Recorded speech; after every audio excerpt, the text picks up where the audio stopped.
Najnowszy Pocket zaskoczył mnie w mega pozytywny sposób. Wręcz zaryzykuję takie stwierdzenie, że jest to jeden z ciekawszych gadżetów, jaki ukazał się na rynku w tym roku. Wierzcie mi, bardzo trudno się do niego przyczepić, a próbowałem. Oczywiście mam kilka drobnych uwag, ale o tym pogadamy zaraz. Standardowo zaczynamy od ceny, która według mnie jest naprawdę przyzwoita, biorąc pod uwagę fakt, co oferuje nam tutaj producent. Jeżeli mogę coś ze swojej strony zasugerować, ponieważ w tym przypadku mówimy o tak zwanym Golasie, sugerowałbym zainteresować się zestawem Combo. Dwa bardzo proste powody, nakładka szerokokątna, dodatkowy mikrofon, który z tego co widziałem wypada całkiem nieźle. Pozycją obowiązkową powinny być również filtry ENDA i tutaj, jeżeli nie chcecie się ograniczać do firmy DJI, polecam coś od Freewella. Pierwsze pozytywne zaskoczenie pojawia się przy pracy z nowym dwucalowym dotykowym ekranem. Muszę przyznać, że patent jest bardzo fajny i na pewno wielu użytkowników to doceni. Zwłaszcza ci, co robią różne formaty, czy to 9:16, czy 16:9, czy to załóżmy kwadraty. Jedyne, co mnie tylko zastanawia, to sam mechanizm, a mianowicie jego żywotność i jak długo to wytrzyma. Do responsywności w żaden sposób nie można się przyczepić. Poruszanie się po tym ekranie i sterowanie kamerką jest mega wygodne, mega szybkie i nawet jeżeli ktoś ma duże łapy, to nie powinno stanowić to większego problemu. Jeżeli chodzi o samo menu, to jest ono naprawdę intuicyjne i tutaj też każdy powinien się połapać, o co chodzi. No i bardzo duży plus dla wszystkich tych, którzy nie znają języka angielskiego. Mamy tutaj język polski. Jak wiecie lub nie, trzecia generacja została wyposażona w jednocalową matrycę i obstawiam, że wielu użytkowników doceni ten fakt. Obiektyw to odpowiednik 20 mm, więc nie jest to jakiś ultra wąski kąt, ale też nie jest to jakieś ultra szerokie. Dlatego zakup tej nakładki wydaje się całkiem sensowny. F2, więc tło za nami jest w całkiem fajny i przyjemny sposób rozmyte, biorąc pod uwagę fakt, czym nagrywamy. Max, jakiego tutaj wyciągniemy, to jest 4K 120 fps tylko. Trzeba pamiętać, że jest to osobny tryb do nagrywania, on nazywa się slow-mo i jest on nieco odchudzony. Tutaj nie ma możliwości nagrywania w płaskim profilu, nie ma 10 bitów, więc wszystko robimy w profilu neutralnym. Standardowa opcja nagrywania oferuje nam Maxa w postaci 4K 60 klatek, z których będzie już można zrobić jakiś slow motion, ten materiał będzie można zwolnić o 50-60%, on zbytnio nie straci na jakości i w miarę to wygląda. Też pamiętajmy, że tutaj mamy od razu gimbala, więc nie powinno być żadnych większych problemów. Jeżeli chodzi o sam obrazek, to fajnie się go skaluje, w końcu jest jednocalowa matryca i można naprawdę z niego wyciągnąć całkiem sporo. Jeżeli chodzi o same profile do nagrywania, to tutaj do wyboru mamy aż 3 i pierwszy podstawowy, czyli neutralny albo kto woli naturalny, wypada całkiem ok. W ogóle Color Science mi się tutaj podoba, a w DJI-u to nie zawsze mi podchodziło, zwłaszcza jeżeli mówimy o kamerkach tego typu. Też w ogóle byłem zaskoczony, jeżeli chodzi o skin tonesy, ponieważ wypada to całkiem przyzwoicie. Do tego wszystkiego dochodzi D-Lock-M, czyli możliwość nagrywania w płaskim profilu w 10 bitach. Wszyscy ci, którzy zajmują się edycją oraz kolorowaniem filmów, docenią ten fakt, ponieważ z takiego materiału jesteśmy w stanie wyciągnąć zdecydowanie więcej informacji. Jeżeli chodzi o samą edycję takich sampli, to nie jest ona jakaś strasznie skomplikowana, wręcz zaryzykuję stwierdzenie, że jest całkiem łatwa i nie zajmuje zbyt wiele czasu.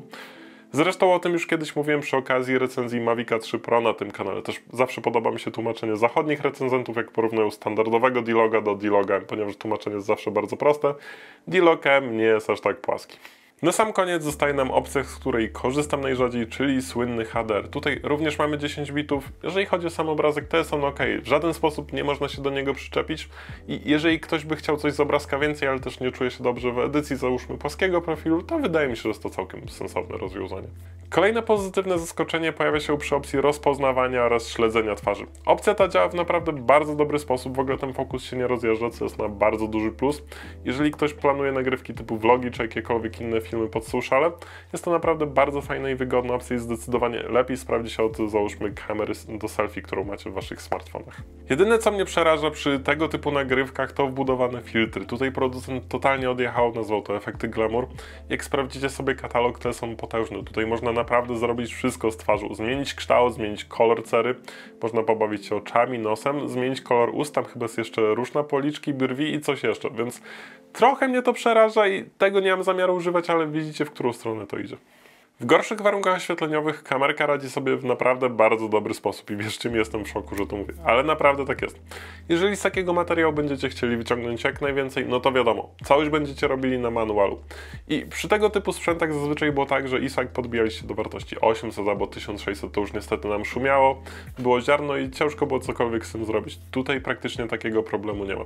Oczywiście dla wszystkich tych, którzy nie mają takiej wprawy, też nie zajmują się edycją takiego materiału, zawsze zostaje tryb nocny, który tutaj mamy. mamy. On ISO podbija do jeszcze wyższej wartości. Sami widzicie, jak ten samplek wygląda, tyle że ten obrazek już będzie trochę tracił i też widać, że gdzieś tam w rogach coś tam szumi, coś tam już wywala. Podobnie zresztą mam z wbudowanymi mikrofonami. Tutaj nie spodziewałem się nie wiadomo czego, porobiłem kilka różnych sampli zarówno w plenerze, jak i w pomieszczeniach zamkniętych i ten dźwięk wypada naprawdę ok. A pamiętajcie, że całość była robiona na automacie. Pora na moją ulubioną część testów, czyli mikrofon. Wiadomo, to najlepiej sprawdzić w warunkach plenerowych, akurat bardzo dobrze się składa, ponieważ delikatnie wieje wiatr. Przed nami jeszcze jedna próbka audio, tym razem jest ona nagrana w warunkach powiedzmy studyjnych. No, jedyny minus tego pomieszczenia jest taki, że jest dosyć wysokie, jest dosyć duży i ten dźwięk się trochę... Sami słyszeliście, jak wypadają te sample. Jak na automat jest naprawdę całkiem nieźle. Oczywiście, jeżeli ktoś będzie chciał wyciągnąć coś więcej, no to wiadomo, całość będzie robił na manualu i do tego jeszcze podobnie mikrofon zewnętrzny. I też, tak jak mówiłem na samym początku, zakup tego mikrofonu zewnętrznego w wersji combo ma jak najbardziej sens. Nieco gorzej wprawdzie wypadają zdjęcia, ale też nie ma jakiejś strasznej tragedii. Najważniejszy fakt jest taki, że mamy rawy, można te materiały sobie fajnie poedytować, pokolorować, można je trochę pokropować, ale też bez jakiegoś zbytniego szału. Zawsze też można zrobić tak, że nagracie coś w 4K, załóżmy w 60 klatkach, do tego płaski profil 10 bitów i wyciągniecie sobie klatkę kluczową, więc zawsze na to jakiś pomysł się znajdzie. Na sam koniec zostały nam te wszystkie tryby kreatywne, czy załóżmy timelapse, ale pozwólcie, że to sobie odpuścimy, ponieważ to co roku jest to samo. Pora na dosyć długie podsumowanie. Według mnie trzecia generacja Pocketa jest zrobiona jak należy. Tutaj naprawdę bardzo ciężko się do czegoś przyczepić. Kamerka się nie grzeje, mamy jednocelową matrycę, jest możliwość nagrywania w płaskim profilu w 10 bitach i w zasadzie czego chcieć więcej. Wprawdzie mamy jakiś taki niedosyt, że nie mamy tutaj wyższej rozdzielczości, tak jak ma to miejsce w Erze 2S, jakiegoś tam 5K, no ale okej, nie można mieć wszystkiego. Jakościowo obrazek wypada w naprawdę bardzo fajny sposób i ciężko się do niego przyczepić, nawet jeżeli ktoś ma zamiar robić nagrywki w tym profilu neutralnym czy naturalnym. Tutaj zbytnio nie ma się czego powstydzić, czy to skin tonsy, czy odwzorowanie kolorów, no mówię, nic złego na ten temat nie można powiedzieć. Jedyne co warto kupić, tak jak mówiłem na samym początku, to filtr ND. Zwłaszcza jak mamy tą słynną polską szarówkę, ponieważ tutaj momentami pojawiały się problemy, co prawdopodobnie mogliście zauważyć gdzieś tam na pojedynczych samplach. Jak pewnie zauważyliście, temat gimbala oraz stabilizacji nieco pominąłem w tym filmie, ale wynika to z faktu, że jest to trzecia generacja i tutaj w żaden sposób was nie zaskoczy. Zresztą ciężko się przyczepić do czegoś, co działa w dobry sposób. Ok, mamy tryb kreatywny, 180 stopni i całkiem fajny patent, chociaż ja z tego typu rozwiązań nie korzystam praktycznie w ogóle. Odpowiadając na bardzo ważne pytanie, czy w ogóle jest sens kupować najnowszego Pocketa, to wydaje mi się, że w wersji combo jest to naprawdę bardzo dobry zakup. Jeżeli ktoś od niego nie wymaga, żeby był wodoodporny, to naprawdę na różnego rodzaju wyjazdy, do nagrywek socialowych jest to bardzo fajny i sensowny zakup. Słuchajcie, na dzisiaj to tyle, widzimy się wkrótce, do zobaczenia, cześć.